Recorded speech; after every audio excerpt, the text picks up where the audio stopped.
বন্ধুরা, কর্মব্যস্ত জীবনে সারাদিন মানসিক এক চাপের মুখে থাকতে হয় কাজের জন্য। দিন শেষে বাসায় ফিরলে হয়তোবা দেখেন আপনার প্রিয় মানুষটা মন খারাপ করে বসে আছে। সময় দেয়া হয়ে ওঠে না আপনার। এছাড়া নানান কারণে দাম্পত্য কলহ দেখা যায়। অল্পতেই রেগে যাচ্ছেন একে অন্যের কথায়। এভাবে ধীরে ধীরে সম্পর্কের দূরত্ব বাড়তে থাকে। তবে এই সমস্যার সমাধান করতে হবে আপনাকেই। স্ত্রীর রাগ অভিমান একটু বেশি থাকেই। যে কোনো বিষয় নিয়ে হয়তো স্বামীর ওপর ক্ষেপে যায় স্ত্রী।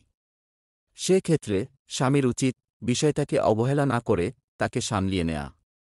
আপনি হয়তো কাজের চাপে আছেন। তবে চেষ্টা করুন সামান্য একটু সময় বের করে তার কথাগুলো শোনা। সে কি বিষয় নিয়ে ভুল বুঝে আছে সেইটা একটু খেয়াল করা এবং ভুলটা বুঝিয়ে বলা।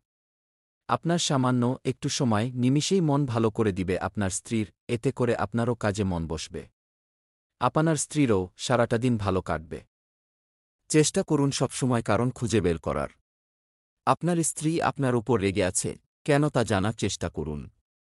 আপনার কোনো কাজ যা আপনার স্ত্রীর পছন্দ হচ্ছে না তা বোঝার মাত্রই সেই কাজটি এড়িয়ে চলুন। স্ত্রীকে সরি বলুন। সরি বলে তার অভিমান ভানিয়ে নিন। স্ত্রীর অভিমান ভাঙানোর জন্য তাকে পছন্দের জিনিস উপহার দিন।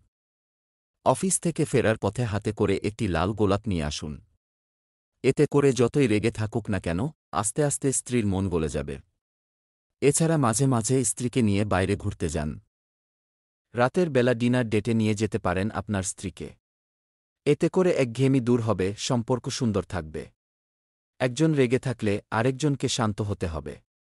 দুজনেই রেগে থাকলে সম্পর্কে ছেদ আসতে থাকবে।